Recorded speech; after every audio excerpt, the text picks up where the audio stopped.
Good morning, everyone. Pete, thank you very much for this presentation. That was enlightening. You know, when we picked the topic for this fireside chat conversation, we decided to go for the social enterprise, a brave new world. So Pete demonstrated that putting social at the heart of your enterprise, is just is paying back in terms of share of voice, in terms of market shares as well. So it's not a lot of companies are taking this type of risks. Simon and I will be talking about customer engagement, about advocacy, about reach, about listening. Quick introduction for those of you who don't know Synthesio, who have never heard of Synthesio. So Synthesio is a social intelligence company. We help brands listen to, understand, and engage with their customers worldwide. Simon, would you like to introduce yourself? Morning, everybody. It's always a nightmare coming after Pete Mitchell because there's so many bells and whistles and marvelous campaigns that they do. Good morning, everybody. My name's Simon Trilsbar. I run Hootsuite in APAC. For those that don't know Hootsuite, we're a social relationship platform. We're loved by 12 million people globally, and essentially what we do is we help brands like Mondelez and a lot more of the Fortune 1000 in publishing content across many different social platforms. So as Vincent said, our conversation today is going to touch on a number of the core components that you look at in social media: reach, engagement, advocacy, and how that over time has cut across the enterprise, moved away from marketing and PR, and is now across different lines of businesses. Thank you, Simon. So I think I've got the first question actually. So Synthesio, obviously a tech partner of Hootsuite's, very much focused on listening. So maybe we can start with, what's the big buzz about listening? Why should organizations, if they're not doing it, do it? And if for organizations that are doing it at the moment, how can they improve? What's kind of best practice? Thank you. Yeah, conversations around your brand, they're already happening online. They're happening pretty much everywhere. So the social web has opened up new channels, new places where customers voice their concern, voice their love towards your brands, etc. It has become like a very organic focus group, and it's something that is really important that you get some insights from those conversations. Brands can't control what's happening on those channels. But they can try to understand and course-correct their campaigns according to the insights that they're getting from listening to those conversations. One of the very first use case in social listening is crisis management, and as it was illustrated in Pete's presentation with the Wholesome campaign, how do you react to a crisis? So first you spot it by listening to the online conversations. You detect a peak in terms of mentions or negative mentions. And then how do you react to that? So you can fine-tune the way you're going to react to this crisis. You can test and try a few different things, and then piggyback on the one that is generating the most positive conversations. In Pete's example, it's just fantastic how sticking to your guns and just pushing, amplifying your initial message, produce amazing results. So just on that, so all right, cool. So just on that, because certainly that was my experience when I first moved into social media. I was going out talking to brands. The listening piece was certainly in the PR world. It was around crisis management, and it was. I've been selling technology for a number of years, and there's nothing like fear in terms of selling software. So that's kind of what seemed to be the driver. I'm presuming now it's growing up and it's morphed into something else. Yes, definitely. So it has evolved from a defensive kind of approach to a more proactive one.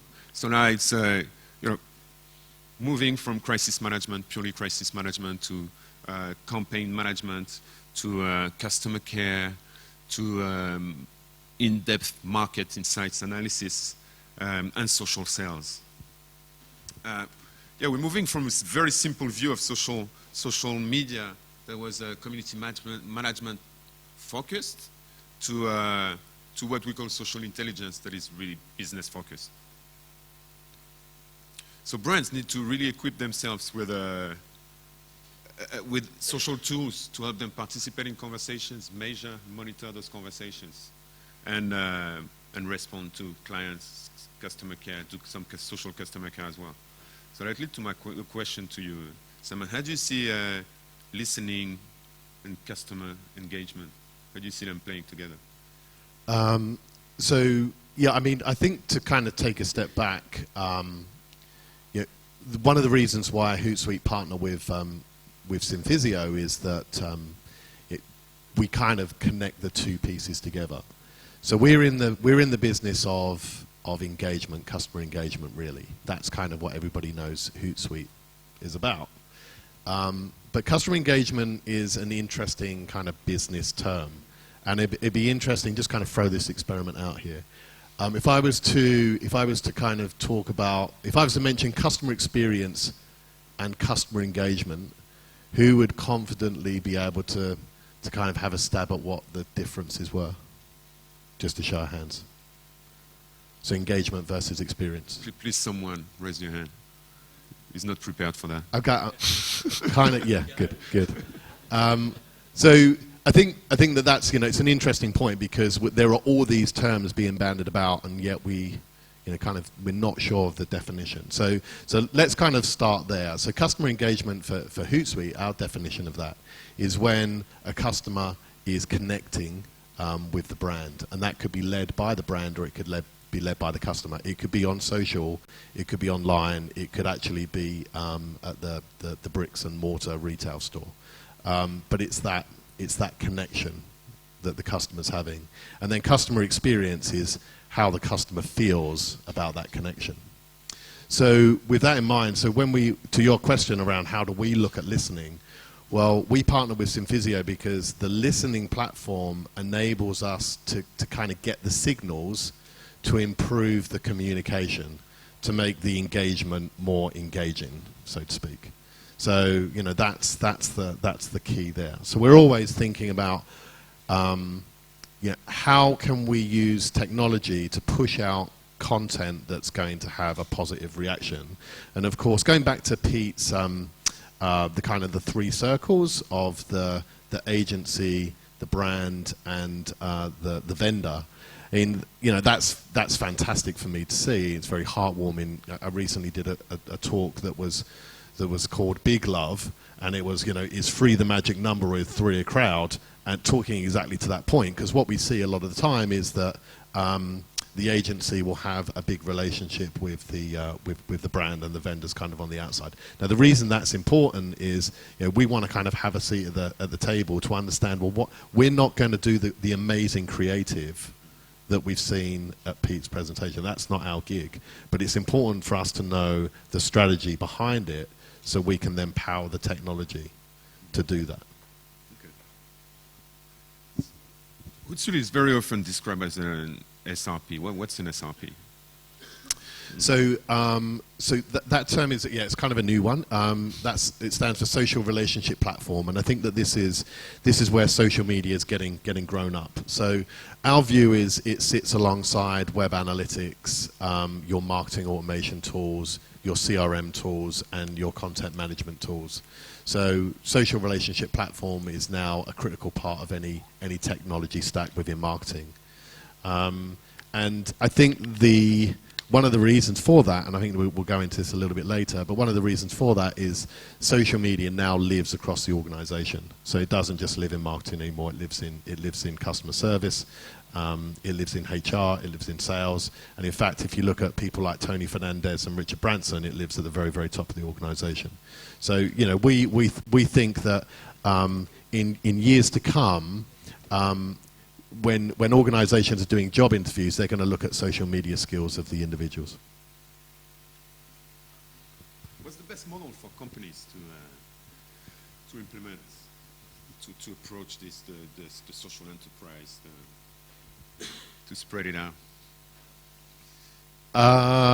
That's quite a big question. So I mean, let's start with engagement then. Well, I think that there's two things that leap off the page for me in terms of kind of best practice model in terms of deploying social media across the enterprise. And the first is that you need to set up your policies and your guidelines. And you know, without that, it's kind of hard to know what to do in times of crisis. It's hard to know direction for customer service. It's hard to know what a CEO is able to respond to, or what those kind of messages should be. So I think it starts there with your policies and guidelines. And it's amazing how many organisations still don't have this. You know, recently I was talking to an organisation and asked them, and this was a big publishing company, and it was a kind of sub-brand. And I asked them who looked after social media, and it was a guy that was an intern a year ago. And the rationale behind that person looking after social media was that he knew, and this was kind of verbatim, he knew Instagram better than anybody else. So I think that, you know, there's still a lot of organisations that don't have that kind of policy guideline, that kind of playbook designed, and that's critical. And then the second thing is around, you know, setting up your measurement and your metrics, so your qualitative and quantitative metrics, because otherwise you don't know what to repeat and rinse, you don't know what to suppress, you don't know kind of how to, you know, when to change course. So I think you know, it's quite a high level answer, granted, but I think those are the two things that I would talk about. Going back to Synvisio, I mean, I'm presuming that when you're looking at your listening technology and you're talking to organisations, how do they measure effectiveness? Because there is this social media and ROI question that gets bandied about all the time. You know, what's the ROI of social media? So how do you tackle that from a listening perspective? You know, the ROI question, I knew this one was coming. So ROI is the same in any line of business. It's how much do you spend, how much do you get, how much do you make. So in terms of social media, it's about finding the right KPIs, the right business KPIs. Start with a couple, be very, very nimble, very simple, but they have to be related directly to the bottom line. So I remember seeing our CEO, the Synvisio CEO, at a conference in New York saying, I want to make social media boring. So, you know, our marketing department wasn't very happy about that statement. But, you know, well, the great thing about it is that, you know, it kick-started the conversation. And the conversation was around, you know, social media is not this fluffy thing, you know, in the corner that this person who's great on Instagram has to look after. You know, it's part of your business. So it goes throughout all the departments and through the buying cycle as well. So there's, you know, in every interactions comes from social throughout the whole buying cycle, the customer journey. So without giving away any trade secrets, so when you look back at some of the business cases that you've put together for your clients, what were some of the things that you were kind of pinning the listening technology to that kind of had this return? Yeah, so brand health, competitive analysis, and with some of our clients we managed to demonstrate that share of voice on social equates in some countries market shares directly. So we demonstrated that by looking at analyzing specific campaigns and matching that with the results on sales. Okay, so what about reach, which is another term that's very much linked to social media? How does Synvisio view reach? Yeah. So first off, social media measurement is not just about Facebook likes. It's not just about a Twitter follower. You know, it's not just about vanity metrics. You know, it's about it's really about setting up the right KPIs. You know, and they have to be very simple and reflective of your business objectives. You know, when you look at reach as a metric, you know, if you can't demonstrate the value behind it, you have a massive audience, but very few people are engaged with your content. You're not relevant. You can spend a lot of media on Facebook, etc., but you're not creating relevancy. So you need to look at reach combined with advocacy, with engagement, and then communicate directly with those key influencers, these advocates that that are mentioning your brands in a positive context.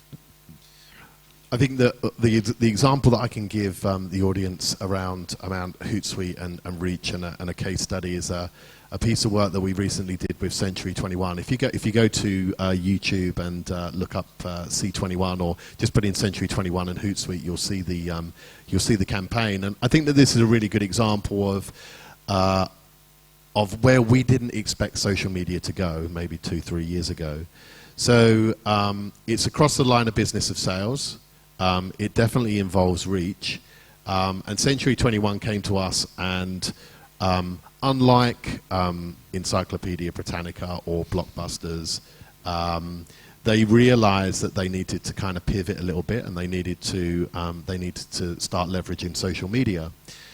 So what they did was they started to kind of reach out to all of the agents. So you've got a kind of centralized head office, and then you've got franchises, and then you've got individual agents that are all kind of selling properties in the States, in North America.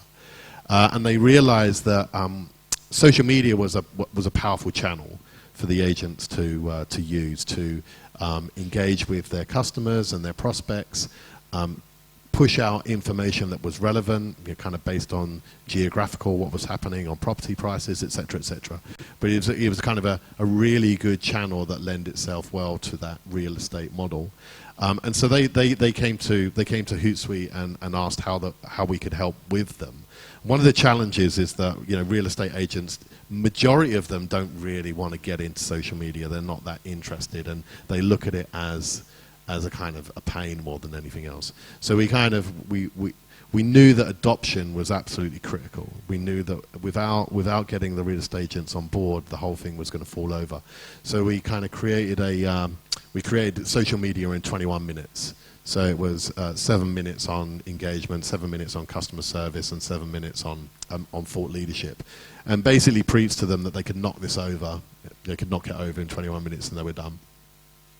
But what that's done is it's empowered Century 21 to now have 14,000 agents using social media as a channel, connecting with customers and engagement. And I think that that's one of the things that we're going to see trend over time, is these franchise models and these kind of distributed networks. So insurance is another vertical where this will apply, where they're leveraging social media. And as we said right at the start, moving away from marketing. It's got really, really little to do with marketing. It's more kind of social selling. But I think that that's a good example of how Hootsuite and the publishing platform is leveraging reach. Do we have more time, or 2 minutes? Okay, all right, 2 minutes. So let's wrap up. What are the takeaways for the audience, Vincent? Yeah, think about the social enterprise. Think from a line of business. Yeah, put social in the heart of your enterprise. You know, it has to be across everything. Number two, it doesn't start or end with social. You know, the interaction, you know, through the path to purchase are everywhere in social. And the number three is, as you mentioned with, you know, earlier during the conversation, don't give social to one person. You know, find several stakeholders within your organizations, and they have to champion your cause around social. So don't give social to to Gavin. Yep.